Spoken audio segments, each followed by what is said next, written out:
लब्बैक अल्लाहुम्मा लब्बैक, लब्बैक ला शरीक लक लब्बैक।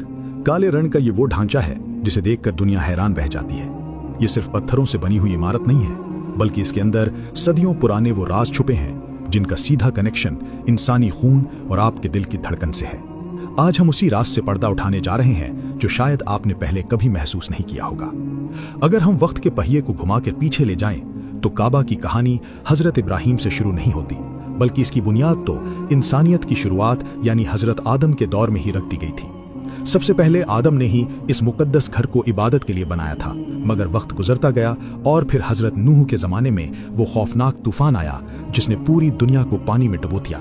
उस तूफान की तबाही में काबा भी मिट गया और सदियों तक सिर्फ उसके निशान बाकी रह गए, जिनकी खबर सिर्फ अल्लाह के नेक बंदों और फरिश्तों को थी। सदियां बीत गईं और फिर दुनिया में एक ऐसे शख्स का आना हुआ जिसे अल्लाह ने अपना दोस्त यानी खलील कहा। ये थे हजरत इब्राहिम। उनकी मोहब्बत का ये आलम था कि अपने रब की खुशी के लिए वो अपनी सबसे प्यारी चीज भी कुर्बान करने को तैयार रहते थे। जब वो फलस्तीन में मुकीम थे, तब उन्हें अल्लाह का हुक्म मिला कि वो उस पुराने घर को दोबारा तामीर करें। उन्होंने वो पुराने निशान ढूंढ निकाले और वहीं पर दोबारा इमारत बनाने का काम शुरू किया। ये मंजर बड़ा ही रूहानी था, जब हजरत इस्माइल पहाड़ों से पत्थर ढोकर ला रहे थे और हजरत इब्राहिम अपने हाथों से उन पत्थरों को जोड़कर दीवार खड़ी कर रहे थे।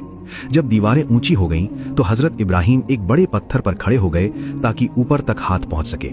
हैरानी की बात यह है कि उस पत्थर पर उनके पैरों के निशान छप गए, जो आज भी मकामे इब्राहिम के रूप में काबा के सामने मौजूद है और लोग इसे देखते हैं। जब ढांचा खड़ा हो गया, तो जरूरत थी एक खास निशान की।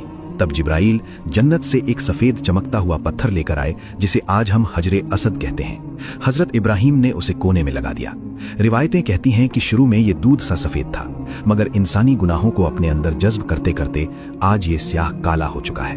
दोनों बाप बेटे जब इस घर को बना रहे थे, तो उनकी जबान पर बस यही दुआ थी कि ऐ हमारे रब, हमारी इस कोशिश को कबूल कर ले और हमारी आने वाली नस्लों में एक ऐसी कौम पैदा कर जो तेरी फरमाबरदार हो। उस वक्त जो काबा बनाया गया था, वो आज की तरह चौकोर यानी स्क्वायर नहीं था, बल्कि रेक्टेंगुलर था, और जो हिस्सा आज बाहर है, जिसे हतीम कहते हैं, वो उस वक्त काबा के अंदर ही शामिल था। उसके 2 दरवाजे हुआ करते थे, एक आने के लिए और एक जाने के लिए, और ऊंचाई भी आज के मुकाबले कम थी। वक्त का पहिया चलता रहा और इस्माइल की औलाद वहां बसती गई और काबा की देखभाल करती रही, मगर धीरे धीरे लोगों के दिलों में मिलावट आ गई और जिस घर को एक खुदा की इबादत के लिए बनाया गया था, वहां लोगों ने बुत रखने शुरू कर दिए। फिर साल 570 ईस्वी का वो वक्त आया जो इतिहास में दर्ज होने वाला था। ये वही साल था जब आखिरी नबी की विलादत होने वाली थी। यमन का एक ताकतवर बादशाह जिसका नाम अब्राहा था, उसने देखा कि लोग यमन के खूबसूरत गिरजाघर को छोड़कर मक्का के उस साधारण से घर की तरफ क्यों भागे जा रहे हैं। जलन में उसने फैसला किया कि वो काबा को ही खत्म कर देगा ताकि लोग मजबूरन यमन आए। अब्राहा ने एक ऐसी फौज तैयार की जिसमें बड़े बड़े हाथी शामिल थे।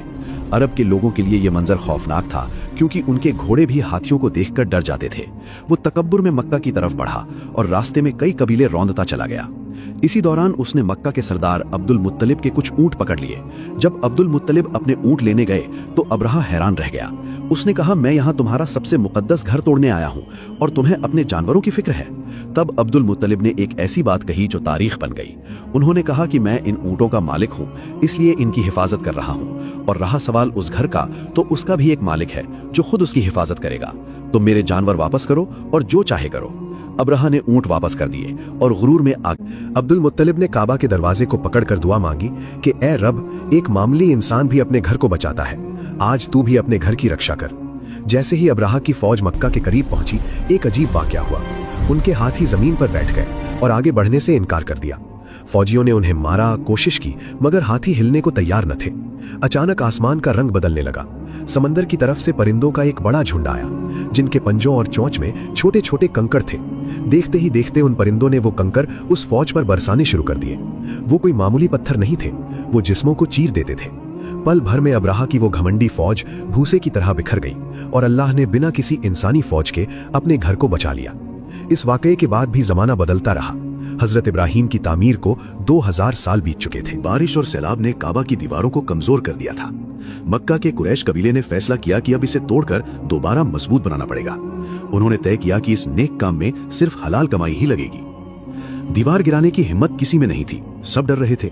फिर खालिद बिन वलीद के वालिद आगे बढ़े और पहली चोट लगाई। जब उन्हें कुछ नहीं हुआ तो बाकी लोगों ने भी काम शुरू किया। पैसों की कमी की वजह से उन्होंने काबा का साइज छोटा कर दिया और उसे रेक्टेंगुलर से स्क्वायर बना दिया और वो हिस्सा बाहर छोड़ दिया जिसे आज हम हतीम कहते हैं। दरवाजा भी जमीन से ऊपर उठा दिया ताकि हर कोई अंदर ना आ सके। जब इमारत बन गई तो झगड़ा शुरू हुआ कि हजरे अस्वद को उसकी जगह कौन रखेगा।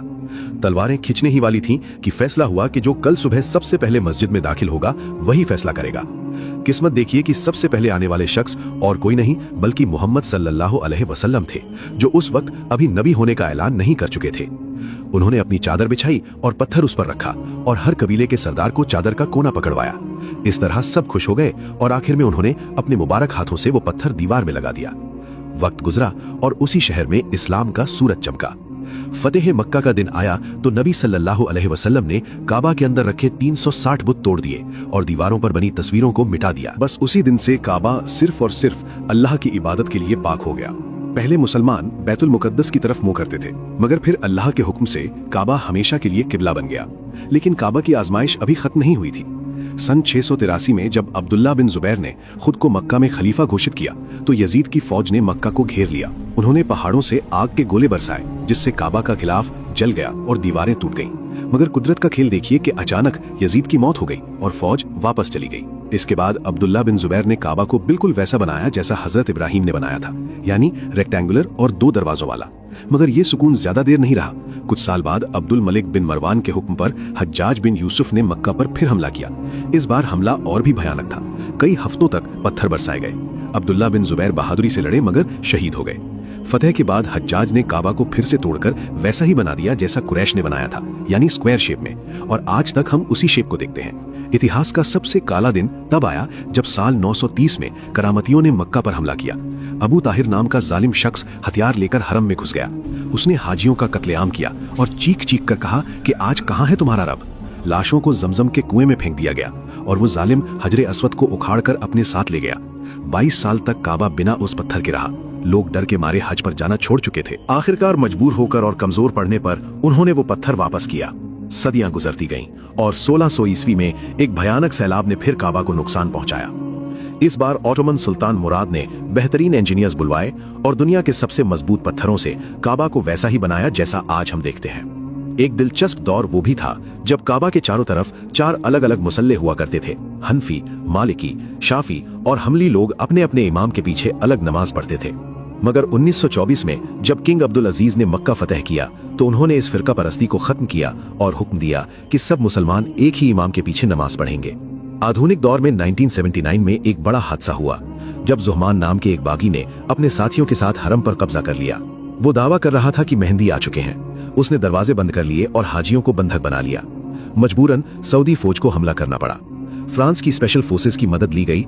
टनल्स में छिपे बागियों को निकालने के लिए गैस और पानी का इस्तेमाल हुआ। 2 हफ्ते की खूनी जंग के बाद हरम को आजाद कराया गया। इन तमाम खूनी किस्सों के बावजूद काबा के कुछ ऐसे वैज्ञानिक पहलू हैं जो इंसान को सोचने पर मजबूर कर देते हैं। सदियों पहले जब कोई जीपीएस नहीं था तब भी समंदरी जहाज काबा को सेंटर पॉइंट मानकर रास्ता ढूंढते थे। आज साइंस कहती है कि काबा के आसपास मैग्नेटिक फील्ड्स का संतुलन कमाल का है। शायद इसीलिए वहां जाने वाले को एक अजीब सा सुकून मिलता है। जरा गौर करें, मुसलमान काबा के इर्द गिर्द उल्टा घूमते हैं, यानी काउंटर क्लॉकवाइज। और ये सिर्फ वहां नहीं होता बल्कि पूरा ब्रह्मांड इसी नियम पर चल रहा है। धरती अपने एक्सिस पर काउंटर क्लॉकवाइज घूमती है। इलेक्ट्रॉन्स न्यूक्लियस की गर्दिश इसी दिशा में करते हैं और हमारी गैलेक्सी भी ऐसे ही घूमती है। मुसलमान जब तवाफ करते हैं तो वो दरअसल कुदरत के किसी बहाव के साथ जुड़ जाते हैं। हजारों लोग जब एक साथ एक ही दिशा में घूमते हैं तो वहां एक जबरदस्त एनर्जी फील्ड बनती है। सूफी कहते हैं कि जैसे काबा के चक्कर लगाए जाते हैं वैसे ही इंसान का दिल भी एक काबा है। नबी सल्लल्लाहु अलैहि वसल्लम ने भी फरमाया कि मोमिन का दिल अल्लाह का घर है। साइंस ने भी माना है कि हमारे दिल के चारों तरफ खून का बहाव भी उसी काउंटर क्लॉकवाइज दिशा में होता है, यानी इंसान के अंदर भी एक तवाफ चल रहा है। गोल्डन रेशियो जो कि 1.618 है, जो दुनिया की हर खूबसूरत चीज में पाया जाता है, चाहे वो फूल हो या गैलेक्सी। हैरानी की बात यह है कि नॉर्थ पोल और साउथ पोल से काबा की दूरी का अनुपात निकाला जाए तो वो भी यही गोल्डन रेशियो बनता है। ये इमारत सिर्फ चूना और पत्थर नहीं है, बल्कि ये वो मरकज है जहां धरती और आसमान के राज, साइंस और रूहानियत और इंसान का दिल एक बिंदु पर आकर मिल जाते हैं। हजारों सालों की टूट फूट, हमले और खून खराबे के बाद भी ये काला ढांचा आज भी वैसा ही खड़ा है, अपनी जगह पर अटल।